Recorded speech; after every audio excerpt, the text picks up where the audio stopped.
भागकर शादी करने वाली बेटी। अजीत के पास पैसे नहीं थे। हम लोग भूखे रहकर अपना समय काट रहे थे। रात में 2 समोसे उधार लाते थे और एक-एक खाकर ढेर सारा पानी पीकर सो जाते थे। आज भी वो दिन याद करती हूँ तो रूह काँप जाती है। भगवान किसी के साथ ऐसा नहीं करना। मैं प्रिया 19 साल की उम्र में अजीत 25 साल का को दिल दे बैठी थी। सोशल मीडिया के बढ़ते प्रयोग से मैं भी अछूती नहीं रही और उसी के माध्यम से मेरी दोस्ती अजीत से हुई। मैं ग्रेजुएशन कर रही थी और अजीत कोई छोटी नौकरी कर रहा था। 1 महीने की दोस्ती के बाद हमने मिलने का निश्चय किया। हम अलग-अलग शहरों से थे। अजीत को हमारे यहाँ आने में 12 घंटे का लंबा सफ़र तय करना पड़ता था। पहली ही मुलाकात में हमें एक दूसरे से प्यार हो गया। मैंने अजीत को प्रपोज़ किया। अजीत भी खुश हुआ यह जानकर कि मैं उसके साथ ज़िंदगी जीना चाहती हूँ। हम चोरी-छिपे बात करते थे, लेकिन 3 महीने के अंदर मेरी फैमिली को मेरे और अजीत के बारे में सब कुछ मालूम हो गया। मेरा मोबाइल छीन लिया गया। किसी तरह 1.5 साल बीत गया। 1.5 साल में हम सिर्फ 6 बार मिले थे, लेकिन हमने सच्चे दिल से एक दूजे को अपना मान लिया था। हमारे घर वाले इस शादी के खिलाफ़ थे, इसलिए हमने घर से भागने का फ़ैसला किया। मैं अजीत के साथ चली गई। रास्ते में बहुत डर लगता था, मन बहुत घबरा रहा था। अपने मम्मी-पापा के लिए सोच रही थी, वह सबको क्या जवाब देंगे। अजीत का मन नहीं था कि अभी हम शादी करें, लेकिन मेरे ज़ोर देने पर हमने मंदिर में शादी कर लिया। मेरे मम्मी-पापा ने पुलिस हमारे पीछे लगवा दिया। हम छुपकर एक किराए के कमरे में रहने लगे। कुछ दिन तो ठीक था, लेकिन हमारे पास कोई कमाई नहीं थी। हमारे पैसे ख़त्म हो गए थे। अजीत कहीं बाहर जाकर काम भी नहीं कर सकता था, क्योंकि पुलिस का डर था। हम दोनों का प्यार तो सच्चा था, लेकिन मुश्किलें बहुत आईं। आज भी वो दिन याद है जब हमारे पास एक भी पैसा नहीं था। हम उधार 2 समोसे लाते थे और एक-एक खाकर ढेर सारा पानी पीकर सो जाते थे। हम सब सुबह जल्दी नहीं उठते थे, दोपहर में उठते थे, क्योंकि जल्दी उठेंगे तो भूख ज़्यादा लगेगी तो क्या खाएंगे। हमारे कपड़े भी अच्छे नहीं बचे थे, सब खराब हो गए थे। रूम का किराया भी नहीं दे पा रहे थे।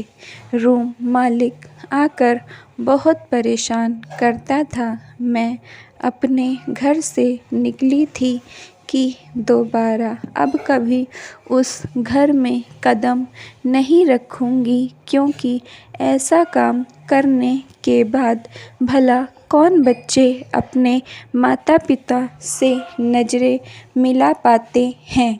लेकिन कहते हैं ना कि समय किसी ने नहीं देखा।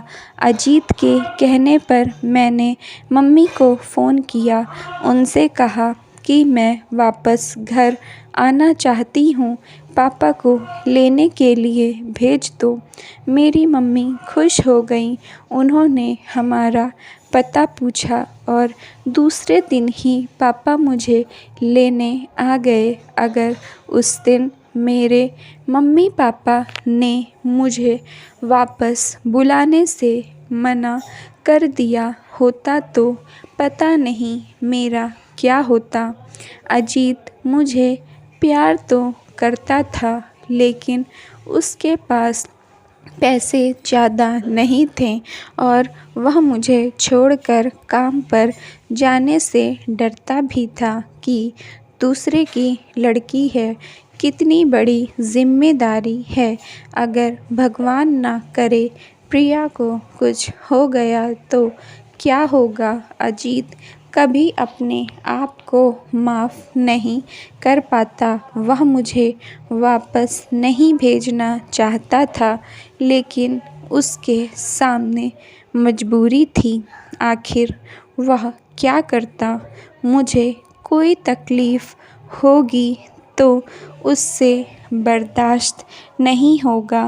मुझे भूखा तो नहीं मार सकता था, लेकिन उन दिनों में अजीत ने आने वाले समय में होने वाली मुश्किलों का सामना करना सीख लिया था। जब मैं अपने पापा के साथ घर वापस जा रही थी तो अपने पापा से नज़रें नहीं मिला पा रही थी। कितना शर्मनाक काम किया था। मेरे मम्मी पापा अब मेरे साथ क्या करेंगे, कुछ नहीं जानती थी। कभी कभी तो ऐसा लगता था अजीत ने तो मुझे छोड़ दिया। अब मैं मम्मी पापा को क्या जवाब दूंगी। इससे अच्छा है कि उनका सामना ना करना पड़े और मैं मर जाऊं। लेकिन मरना किसी चीज़ का उपाय नहीं है, इसलिए सोचा चलो जो होगा देखा जाएगा। मरना ही होगा तो अपने मम्मी पापा के हाथों ही मरूंगी। मरने से तो नहीं डर लगा, लेकिन उनके ताने सुनने की हिम्मत नहीं थी। जब मैं घर पहुंची, जैसा मैं सोच रही थी ऐसा कुछ नहीं हुआ। मेरी मम्मी मुझे गले लगाकर रोने लगी और कहने लगी, इतने दिन हमसे दूर रही, कभी तुझे हमारी याद नहीं आई। लेकिन मेरी आँखों में आंसू नहीं थे, सिर्फ शर्मिंदगी थी। मेरी मांग में लगा सिंदूर देखा तो बोली, इतनी जल्दी थी तुझे शादी करने की कि एक बार भी अपने माता पिता के बारे में नहीं सोचा। कितने अरमान होंगे हमारे। मेरी मम्मी ने कहा, अभी तो रात है, किसी ने तुझे देखा नहीं। जब सुबह हो जाएगी तो बाल धुलकर सिंदूर साफ करके जैसे पहले रहा करती थी उसी तरह रहना है। किसी को भी तेरी शादी के बारे में नहीं मालूम पड़ना चाहिए। मेरे लिए वह समय बहुत दुखदाई था, क्योंकि शादी के बाद कोई औरत जब तक उसका पति रहता है सिंदूर नहीं हटाती। मैं सिंदूर कैसे हटा सकती थी, लेकिन क्या करती, मम्मी पापा के घर में हूँ तो जैसा वो कहेंगे वैसा ही करना पड़ेगा। मैं सुबह बाल धुलकर तैयार हो गई। मेरी मम्मी मेरी खाली मांग देखकर खुश हो गई, लेकिन मैं शीशे के सामने सूनी मांग देखकर बहुत रो रही थी। भले ही मेरी शादी में रीति रिवाज रस्में नहीं हुई, मंत्र फेरे नहीं हुए, हमें मम्मी पापा का आशीर्वाद नहीं मिला, लेकिन भगवान को साक्षी मानकर अजीत ने मेरी मांग में सिंदूर भरा था। एक दूसरे का हाथ थामकर हमने साथ जीने मरने की कसम खाई थी और भगवान का आशीर्वाद लेकर अपना दाम्पत्य जीवन शुरू किया था। मेरे मन में विचार आया कि मैं इस तरह से सिंदूर लगाऊंगी कि मेरी मम्मी को सिंदूर ना दिखे। मैंने बालों के बीच में सिंदूर लगाकर बालों से ढक लिया। इससे मैंने अपनी मम्मी का मान बचाया और सिंदूर का सम्मान भी किया। मम्मी पापा ने मुझे समझाया कि मैंने कितनी बड़ी गलती किया और उसका परिणाम देखो। अजीत तुम्हें छोड़कर चला गया। अपनी ज़िंदगी में काफ़ी उतार चढ़ाव देखे थे। कभी अजीत के लिए रोती तो कभी अपने मम्मी पापा के लिए रोती।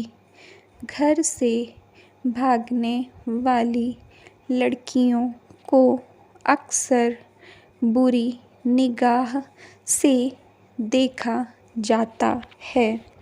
मुझसे कोई भी बात नहीं करता था। मुझे अपनी गलती का एहसास हो चुका था कि मुझे इस तरह घर से भागकर नहीं जाना चाहिए था। लेकिन कुछ दिनों बाद अजीत के घर वाले इस शादी के लिए तैयार हो गए। उसने हमारे घर रिश्ता भेजा। मेरे मम्मी पापा भी इस बार इस रिश्ते के लिए तैयार हो गए और 1 साल बाद सभी की उपस्थिति में हमारी शादी रीति रिवाज से संपन्न हो गई। आज मैं अजीत और अपने बेटा के साथ अपनी शादीशुदा ज़िंदगी में खुश हूँ।